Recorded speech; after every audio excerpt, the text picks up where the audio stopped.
Coucou tout le monde, on se retrouve dans une nouvelle vidéo. Donc vous avez vu la vidéo avant. Donc vous trouvez dans cette vidéo comment coudre droit et comment poser votre fil dans votre machine à coudre. Je vous montre toutes les étapes dans cette vidéo. Comment régler la tension de la machine et le point à connaître.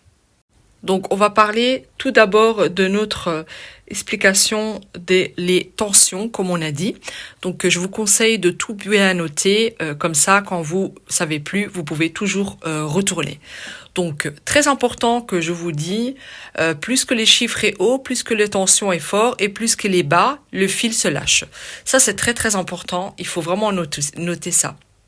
Alors, il y a 3 petites étapes que je veux vraiment vous dire et qu'il faut vraiment le noter, ça. Donc, la tension trop basse, boucle dessus. D'accord? Le deuxième, tension trop haute, tissu qui fronce. Le troisième, tension correcte, couture plat et propre. Donc, c'est très important le dernier. D'accord? Donc, petit conseil. Alors faites toujours attention et testez toujours avant de commencer pour un côté et je teste toujours. Là, ça fait 20 ans que je fais la couture et je fais ça toujours. Comme ça, vous êtes tranquille. Ce serait dommage de gaspiller un tissu qui a coûté dans les dizaines d'euros. Donc toujours d'abord tester. Alors la dernière fois, j'ai montré comment il fallait passer le fil. Donc vous avez vu que c'était pas compliqué. Merci pour vos commentaires, c'est vraiment adorable. Et merci pour le nouveau. Donc je voulais tout d'abord vous dire, je vais vous montrer en fait comment on va faire les points, donc les 3 points de base qu'il faut vraiment connaître pour commencer la couture. Donc vous avez réglé tout ça, on va descendre le pied. Et là, on va donc tout d'abord faire le point droit. Donc c'est le point le principal. Donc c'est franchement la pièce à connaître. Donc on va tout simplement coudre droit avec l'aiguille qui est au milieu. Je vais quand même un peu tenir. Donc vous voyez, donc c'est donc un point droit qui va dans les deux sens. Donc à l'arrière et à l'avant. D'accord? Donc là, maintenant on va faire le petit point zigzag ensemble. Donc c'est ici que j'ai mis pour coudre droit. Voilà.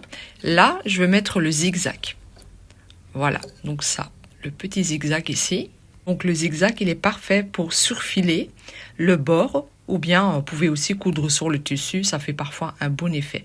Donc on va faire ça ensemble. On y va.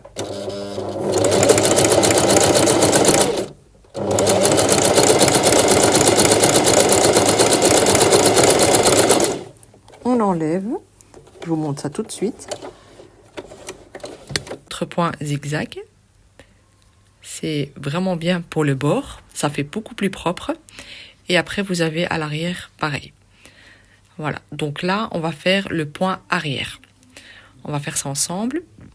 Donc, pour avoir le point arrière, pour moi, c'est ici. Mais il y en a des gens que c'est là, sur le côté, ou bien parfois juste un petit bouton ici. Donc, en général, c'est single. Ça se trouve ici. D'accord? Donc, là, on va commencer avec le point arrière. Donc, le point arrière, il sert donc à sécuriser le début et la fin de votre couture. Ça fait vraiment propre et ça tient très bien. Donc, on va commencer. Je vais vous montrer comment on fait. Avant ça, on a fait la couture zigzag. N'oubliez pas de le changer et le mettre sur la couture droit. Sinon, ça ne va pas marcher. Alors là, on va le mettre donc bien installé. On va faire la première couture. Je vais tenir un peu.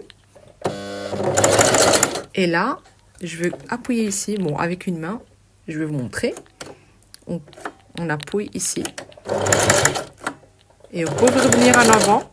Et on va en arrière encore une fois. Et on refait en avant si c'est vraiment besoin. Donc voilà, par rapport à la couture donc arrière, c'est comme ça. Voilà, vous voyez, c'est la finition, elle est encore une fois regardez, vous voyez des petits nœuds, c'est comme ça que ça doit être. Donc voilà, donc vous avez le point droit, le point zigzag et le point arrière.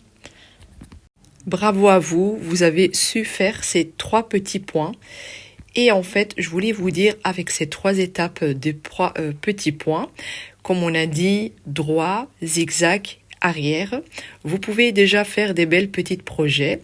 Et l'important, c'est de pratiquer un petit peu et à chaque fois de pratiquer, on va dire, 5 à 15 minutes par jour par rapport à les petits points. Donc, j'espère que vous avez su faire tout ça. Si vous avez des questions, vous pouvez toujours venir en privé ou bien, si vous voulez, laissez-moi un petit message. Voilà, la couture, elle est terminée. On se trouve dans une autre vidéo pour apprendre à faire la couture comme une pro. Moi, je peux le faire, vous pouvez le faire. Donc, je suis super contente que vous avez su le faire. Laissez-moi un petit commentaire s'il y a quelque chose que vous ne comprenez pas. Et abonnez-vous surtout. Surtout pour des autres choses comme mon aventure dans les salons d'artisanes ou bien dans les astuces de couture. Bisous bisous, à bientôt.